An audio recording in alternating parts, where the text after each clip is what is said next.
بسم اللہ الرحمن الرحیم۔ السلام علیکم ورحمۃ اللہ وبرکاتہ۔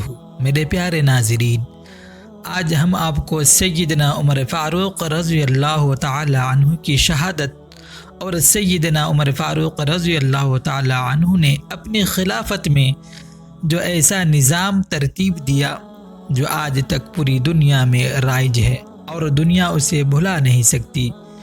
میرے پیارے دوستو، اور اسی سال اسی مہینے 10 محرم الحرام سیدنا حسن حسین رضی اللہ عنہ کی شہادت کو بھی بھلا نہیں سکتی۔ بچے بوڑھے جوان سب کو ان کی شہادت یاد ہے میرے پیارے دوستو، لیکن افسوس کے ساتھ یہ کہنا پڑتا ہے کہ اسی سال اسی مہینے 1 محرم الحرام اسلامی سال کی پہلی تاریخ، سال کی پہلی شہادت امیر المؤمنین مراد قلب رسول داماد علی المرتضی فاتح بیت المقدس حاکم عناصر عربہ شہید منبر و محراب رسول انتخاب رب العالمین وزیر پیغمبر خلیفہ دوم وکیل ام المؤمنین فاتح قیصر کسریٰ میدان عدالت کے نیر تابع فاروق اعظم سیدنا عمر فاروق رضی اللہ تعالی عنہ کی شہادت کو بھلا چکے ہیں۔ میرے پیارے دوستو، ہمیں ضرورت ہے کہ ہم اپنے صحابہ کی قربانی اور ان کی زندگی اور ان کی شہادت کے بارے میں اپنے نسل کو ان کی تاریخ بتائیں، ان کی واقعات سنائیں تاکہ ان کے اندر بھی اسلام زندہ رہے اور اپنے صحابہ کی عظمت ان کے دل میں باقی رہے۔ میرے پیارے دوستو، حضرت ابو بکر صدیق رضی اللہ تعالی عنہ کے وصال کے بعد حضرت عمر فاروق رضی اللہ تعالی عنہ خلیفہ منتخب ہوئے۔ ان کا دور خلافت اسلامی فتوحات کا سنہری دور تھا۔ ان کے دور میں شام، مصر، عراق اور ایران کے کئی علاقے فتح ہوئے۔ انہوں نے اپنے عہد خلافت میں اسلامی حکومت کی حدود کو وسیع کیا۔ حضرت سیدنا عمر فاروق رضی اللہ تعالی عنہ نے ایسا نظام ترتیب دیا جو آج تک پوری دنیا میں رائج ہے۔ انہوں نے سن ہجری کا آغاز کیا، جیل کا تصور دیا، مؤذنوں کی تنخواہیں مقرر کیے، مسجدوں میں روشنی کا بندوبست کیا، پولیس کا محکمہ بنایا، دنیا میں پہلی بار دودھ پیتے بچوں، معذوروں، بیواؤں اور بے آسروں کے وظیفے مقرر کیے، فوجی چھاونیاں بنوائے اور فوج کا باقاعدہ محکمہ قائم کیا، اور بے انصافی کرنے والے ججوں کو سزا دینے کا سلسلہ بھی شروع کیا، اور دنیا میں پہلی بار با اختیار لوگوں کا احتساب بھی شروع کیا۔ حضرت عمر رضی اللہ تعالی عنہ فرماتے تھے، جو حکمران عدل کرتے ہیں وہ راتوں کو بے خوف سوتے ہیں۔ ان کا فرمان تھا کہ قوم کا سردار قوم کا سچا خادم ہوتا ہے۔ ان کے دسترخوان پر کبھی 2 سالن نہیں رکھے گئے، وہ زمین پر سر کے نیچے اینٹ رکھ کر سو جاتے تھے۔ ان کے کرتے پر 14 پیوند تھے اور ان پیوندوں میں ایک سرخ چمڑے کا پیوند بھی تھا۔ وہ موٹا اور کھردہ کپڑا پہنتے تھے، انہیں نرم اور باریک کپڑے پسند نہیں تھے۔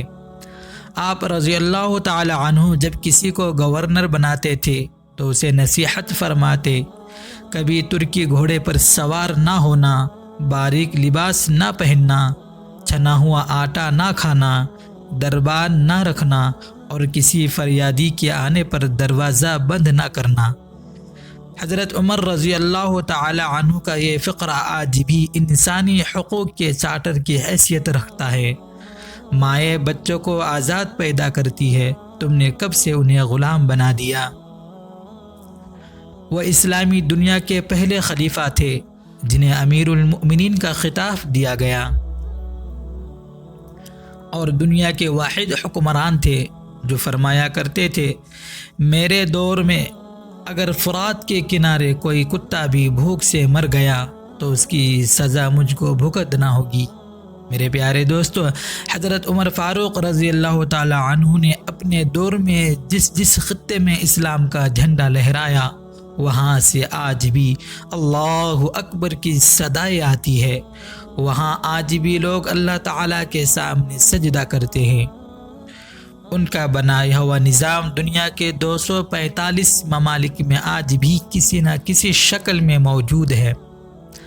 آج بھی جب کسی ڈاک خانے سے کوئی خط نکلتا ہے، پولیس کا کوئی سپاہی وردی پہنتا ہے، کوئی فوجی جوان 4 ماہ بعد چھٹی پر جاتا ہے، یا پھر حکومت کسی بچے، معذور، بیوہ یا بے آسرا شخص کو وظیفہ دیتی ہے، تو وہ غیر ارادی طور پر حضرت عمر رضی اللہ تعالی عنہ کو عظیم ترین حکمران تسلیم کرتی ہے۔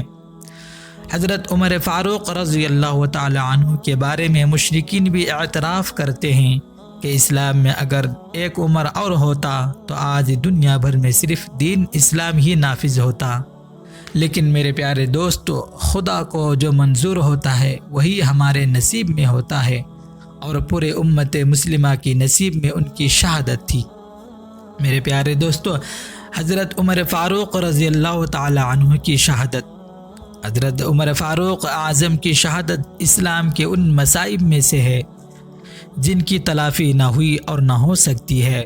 وہ ایسی ہستی ہے کہ جس دن وہ مسلمان ہوئے، دین اسلام کی عزت و شوقت بڑھ گئی، اور اپنے عہد خلافت میں تو وہ کام کیے جن کی نظیر دنیا کبھی نہیں دیکھی، اور جس دن دنیا سے رخصت ہوئے مسلمانوں کا اقبال بھی رخصت ہو گیا۔ آپ کی شہادت کا مختصر حال یہ ہے کہ جب آپ اپنے آخری حج سے واپس ہوئے تو وادی محسب میں اپنی چادر سر کے نیچے رکھے ہوئے تھے۔ چاند کی طرف جو نظر کی تو اس کی روشنی اور اس کی تنویر آپ کو اچھی معلوم ہوئی۔ پھر فرمایا کہ دیکھو، ابتدا میں یہ کمزور تھا، پھر بڑھتے بڑھتے پورا ہو گیا، اب یہ گھٹنا شروع ہوگا۔ یہی حال دنیا میں تمام چیزوں کا ہے۔ پھر دعا مانگی کہ اے اللہ، میری رعیت بہت بڑھ گئی ہے اور میں اب کمزور ہو چکا ہوں، خدا بند قبل اس کے کہ مجھ سے فرائض خلافت میں کچھ قصور ہو مجھے اس دنیا سے اٹھا لے۔ اس کے بعد مدینہ پہنچ کر آپ نے خواب دیکھا کہ ایک سرخ مرغ نے آپ کے شکم مبارک میں 3 چونچیں ماری۔ آپ نے یہ خواب لوگوں سے بیان کیا اور فرمایا کہ اب میری موت قریب ہے۔ میرے پیارے دوستو، اس کے بعد یہ ہوا کہ ایک روز معمول کے مطابق نماز کے لیے مسجد میں بہت جلدی تشریف لے گئے۔ اس وقت ایک درہ آپ کے ہاتھ میں ہوتا تھا اور سونے والوں کو اس درہ سے جگاتے تھے۔ اس کے بعد مسجد پہنچ کر نمازیوں کو صف درست کرنے کا حکم دیتے تھے اور نماز شروع کرتے تھے، اور نماز میں بڑی بڑی سورتیں پڑھتے تھے۔ اس روز بھی آپ نے ایسا ہی کیا تھا۔ نماز ویسے ہی شروع کی تھی، صرف تکبیر تحریمہ کہہ پائے تھے تو ایک مجوسی کافر ابو لؤلؤ جو حضرت مغیرہ کا غلام تھا، ایک زہر آلود خنجر لیے مسجد کے محراب میں چھپا بیٹھا تھا۔ اس نے آپ کے شکم مبارک میں 3 زخم کاری اس خنجر کے لگائے۔ آپ بے ہوش ہو کر گر گئے۔ حضرت عبد الرحمن بن عوف رضی اللہ تعالی عنہ نے آگے بڑھ کر بجائے آپ کی امامت کی مختصر نماز پڑھ کر سلام پھیر دیا۔ میرے پیارے دوستو، ابو لؤلؤ نے چاہا کہ کسی طرح مسجد سے نکل کر بھاگ جائے، مگر نمازیوں کی صفیں دیوار کی مثل حائل تھی، ان سے نکل جانا آسان نہیں تھا، لہذا اس نے اور صحابیوں کو بھی زخم کرنا شروع کر دیا۔ 13 صحابی زخمی ہوئے، اتنے میں نماز مکمل ہو گئی۔ جب اس نے دیکھا کہ وہ گرفتار ہو گیا تو اس نے اسی خنجر سے اپنے آپ کو ہلاک کر لیا۔ میرے پیارے دوستو، قابل غور بات یہ ہے کہ اتنا عظیم واقعہ ہو گیا لیکن کسی مسلمان نے نماز نہیں توڑی، بلکہ نماز کو پورے اطمینان کے ساتھ مکمل ادا کیا گیا۔ نماز کے بعد حضرت عمر فاروق اعظم رضی اللہ عنہ کو اٹھا کر لوگ ان کے گھر پر لے گئے۔ تھوڑی دیر کے بعد آپ کو ہوش آیا تو آپ نے نماز فجر اسی حالت میں ادا کی۔ میرے پیارے دوستو، سب سے پہلے آپ نے سوال کیا کہ میرا قاتل کون ہے؟ حضرت ابن عباس رضی اللہ تعالی عنہ نے کہا، ابو لؤلؤ مجوسی۔ یہ سن کر آپ نے تکبیر اتنی بلند آواز سے پڑھی کہ باہر تک آواز آئی اور فرمایا اللہ جل جلالہ کا شکر ہے کہ ایک کافر کے ہاتھ مجھ سے شہادت ملی۔ انا للہ و انا الیہ راجعون۔ میرے پیارے دوستو، اللہ تعالیٰ سے دعا ہے کہ ہم سب کو اپنے نبی کریم صلی اللہ تعالیٰ علیہ وسلم اور اپنے صحابہ رضی اللہ تعالیٰ عنہ اجمعین کی بتائی ہوئے طریقے پر چلنے کی توفیق دے۔ میرے پیارے دوستو، ویڈیو کو زیادہ سے زیادہ اپنے رشتہ داروں اور اپنے دوستوں یاروں میں شیئر کر دیجیے تاکہ ان کو بھی اپنے صحابہ کی زندگی، ان کی شہادت کے بارے میں معلوم ہو جائے، اور اپنے بچوں کو اپنی تاریخ بتانا نہ بھولے۔ آپ مجھے اجازت دیجیے، پھر ملتے ہیں ایک نئی ویڈیو کے ساتھ۔ تب تک دعا میں یاد۔ اللہ حافظ۔ السلام علیکم ورحمۃ اللہ وبرکاتہ۔